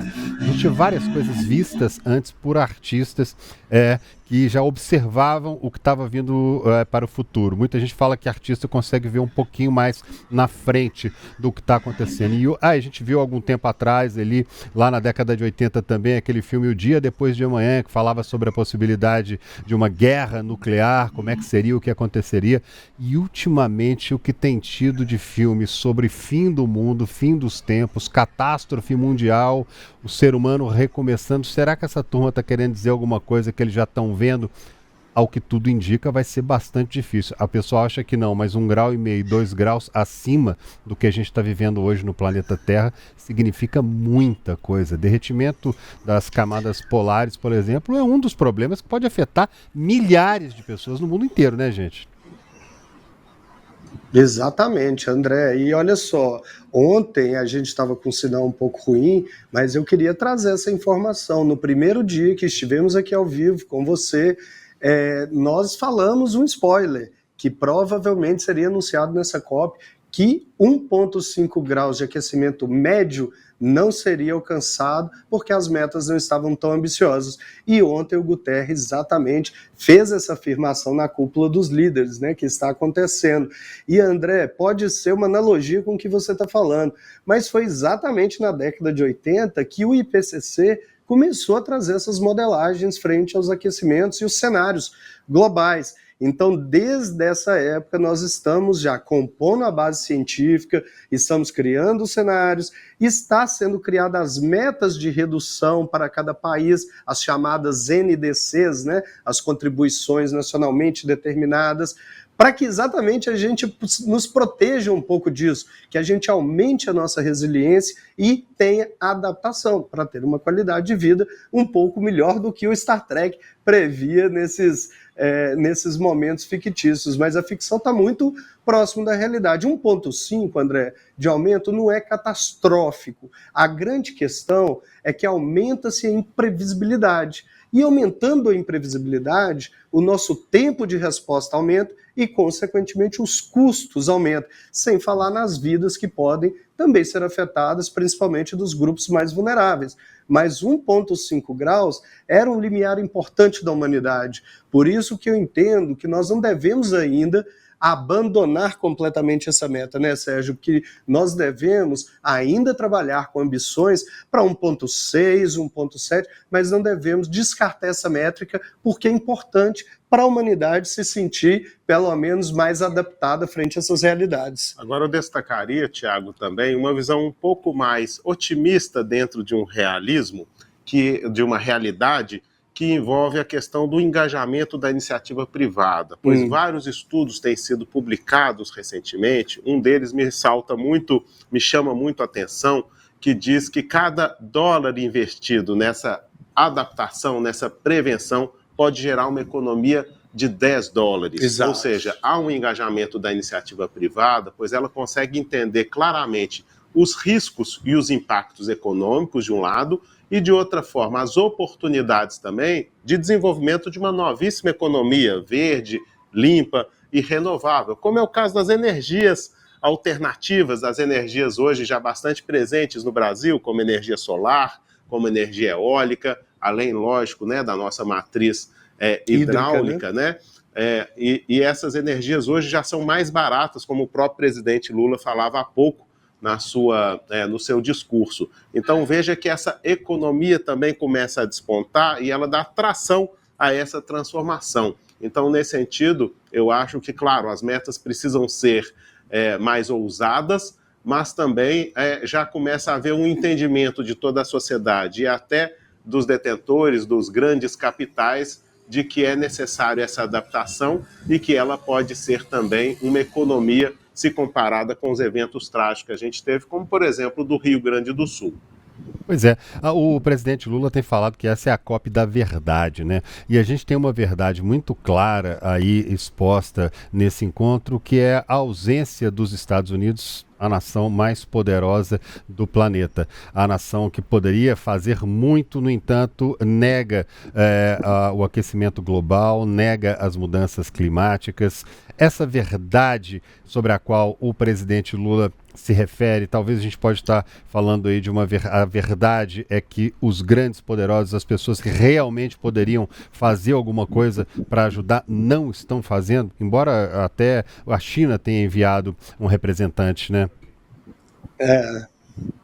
É interessante essa colocação, porque é uma espécie de conta corrente. E aqueles que sacaram os maiores recursos ao longo dessa industrialização, hoje não querem repor esse fundo. E, na verdade, aqueles que sentem os maiores impactos são os que contribuíram menos com as causas das mudanças climáticas. Mas veja que interessante, mesmo com essa posição, né, do governo dos Estados Unidos, como nós temos estados bastante independentes, há um movimento dos chamados governos subnacionais, ou seja, estados e municípios, que estão extremamente engajados, mesmo aqueles norte-americanos. Então, eu acho que isso, de uma certa forma, não substitui o compromisso, principalmente financeiro, mas mostra que há um engajamento subnacional nessa agenda de transformação. E entra para o mercado que não é um mercado formal, né, Sérgio? Uma vez que agora somos 197 países signatários e não mais 198. Contudo, existe o mercado voluntário, o trâmite, o trading do mercado voluntário de carbono, de compensações e de projetos de adaptação propriamente dito, que realmente tendo a concordar com o colega Sérgio Misso, que podem fazer a diferença e balancear um pouco. Mas a China, geopoliticamente, está abraçando todo mundo para que possa também criar uma espécie de nova hegemonia aí com essa lacuna que os Estados Unidos, como nação, tem causado. Gente, vou liberar vocês dois agora, vocês não têm que descansar para pegar a estrada amanhã cedo. Que horas vocês estão saindo mais ou menos aí de manhã?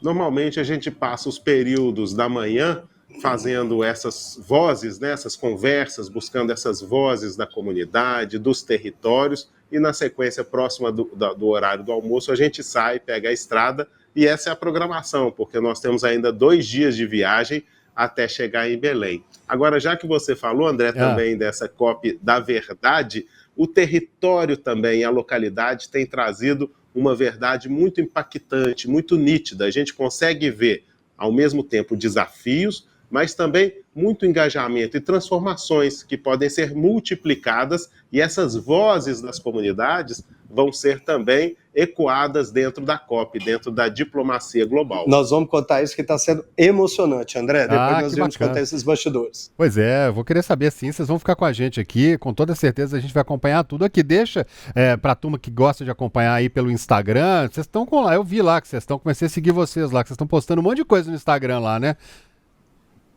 Que legal, inclusive quando a gente traz aqui o ao vivo, como sempre o Tempo, o Grupo Tempo e o Tempo News, um grande parceiro, você, Cirla e toda a rede, nós estamos postando, é um dos objetivos da expedição, André, é chamar atenção para aqueles que não aparecem, para aqueles impactos que não aparecem no dia a dia. Sigam a gente no @bemambiental e tem uma hashtag, que é Jornada COP30. Se você vê o motorhome da expedição, tira uma foto, posta uma story, que nós vamos repostar para subir essa hashtag, André. É isso aí, valeu, gente. Até a próxima. Segunda-feira a gente se encontra aqui. Isso, boa noite. Boa noite. Tchau. E vamos agora ao vivo, então, a Belém, né? Onde está o repórter Levi Guimarães, que tem outras informações para a gente. Levi, boa noite para você. Ao que tudo indica, apesar das críticas, o Brasil, como a gente mostrou aqui ao longo do início da edição, está marcando gol aí na COP, né? Pois é, André. Bom, muito boa noite para você, para todo mundo que está na bancada e para quem nos acompanha aqui no Tempo News. Olha, o presidente Lula, ele costuma se dar bem nesses grandes eventos internacionais, nesses palcos, com outros chefes de Estado, com líderes mundiais, até porque, assim, não só por ele ser uma figura carismática, né, gostando dele ou não, tem que se dizer isso, mas porque nesses eventos ele sempre tem uma retaguarda muito forte da diplomacia brasileira, que é extremamente tradicional e muito respeitada no mundo inteiro, e isso ultrapassa qualquer governo que esteja à frente do país. E aí, no dia de hoje, o presidente encerrou o dia, né? A gente teve um encerramento aqui dessa cúpula de líderes da COP30 com uma sessão temática sobre os 10 anos do Acordo de Paris, discutindo aí as metas climáticas dos países e também a questão do financiamento.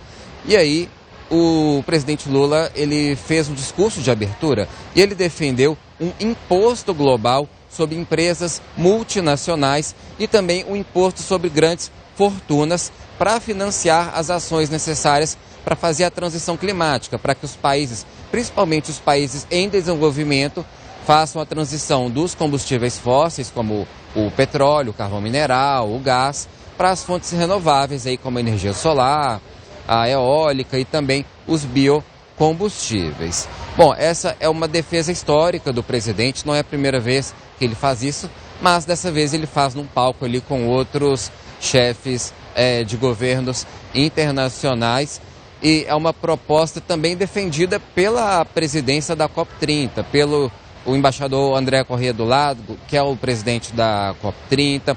O Brasil ontem apresentou um documento em parceria com a presidência da COP29, fazendo uma série de sugestões ali, como taxação de artigos de luxo de moda, de jatinhos, de iates, também a taxação de grandes fortunas, justamente para tentar alcançar o valor estipulado de 1,3 trilhão de dólares, que é considerado necessário para fazer toda a transição climática. Não só essa transição energética, mas também para custear as medidas de adaptação, que é, por exemplo, você adaptar as cidades e as estruturas para os eventos das mudanças climáticas. Ah, não, eu pensei que você tinha engasgado aí, mas é isso. Agora, Levi, não, tá tudo certo, André, tá tudo certo. Aqui, obrigado. Ontem você falou um negócio aqui que chamou a atenção demais da conta. Quando eu cheguei na redação, o pessoal ficou comentando, você falou que você viu pão de queijo de R$30. É um outro ponto que você destacou ontem pra gente, né? Foi o preço absurdo que está sendo cobrado pela alimentação por aí. Mas parece que hoje a turma começou a dar uma maneirada no preço. Não foi isso, não? Olha, André, a repercussão foi tanta ontem, no país inteiro praticamente, que alguns comerciantes aqui acabaram realmente pesando um pouco menos a mão no dia de hoje. O quiosque que fica no centro de imprensa, que é esse que você falou, que vende pão de queijo a R$30, cafezinho também R$30, chá, e vendia as refeições ao preço até de R$60 a R$80, hoje decidiu diminuir o preço das refeições para R$45, no máximo R$50. Olha, continua caro, porque eu inclusive comi uma dessas refeições hoje. Vem numa marmita pequena e também não é nada especial o sabor, mas fica um pouquinho mais acessível, né? E isso repercutiu muito ontem, mas foi só esse quiosque que fez esse pequeno ajuste aí de preço. Os outros restaurantes aqui da COP, na praça de alimentação, mantiveram, pelo menos por enquanto, mantém esses custos. Agora, para não dizer que tudo aqui é perrengue, a gente aqui no centro de imprensa, obviamente, tem distribuição de água, né? Era o mínimo também. E além de água mineral em água, tem uma muito legal também que está sendo distribuída para os jornalistas. Eu vou até mostrar para vocês aqui, ó. Tô vendo, essa que eu tô água pura da Amazônia.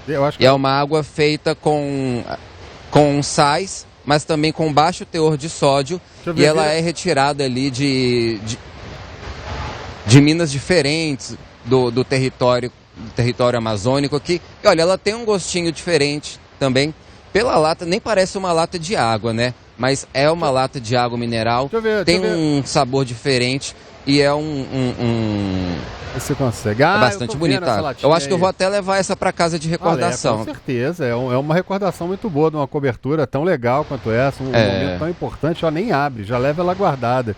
Né? Agora aqui, hoje cedo também eu estava lendo uma outra reportagem aqui falando sobre a estrutura. Estão dizendo que está parecendo um campo de obras aí, tem muita gente que não está botando muita fé aí se vai estar tudo pronto para a semana que vem, não. O pessoal estava reclamando da questão de hospedagem, né, de logística para receber os participantes do evento. Como é que tá essa questão aí, Levi? Olha, André, realmente, de ontem para hoje, aqui dentro do espaço da COP20, melhorou um pouquinho. Ontem estava bastante desorganizado quando nós chegamos aqui. Hoje, e parece que de ontem para hoje fizeram um pequeno freio de arrumação. Mas ainda tem muita coisa para ficar pronta aqui para segunda-feira, né? Que aí vai ser o início oficial da COP30. Que aí a gente vai ter aqui dezenas de estandes dos países, das delegações, também de organizações da sociedade civil e que vão ter esse fim de semana aí para ficar pronto. Inclusive tem gente trabalhando nesse momento nisso.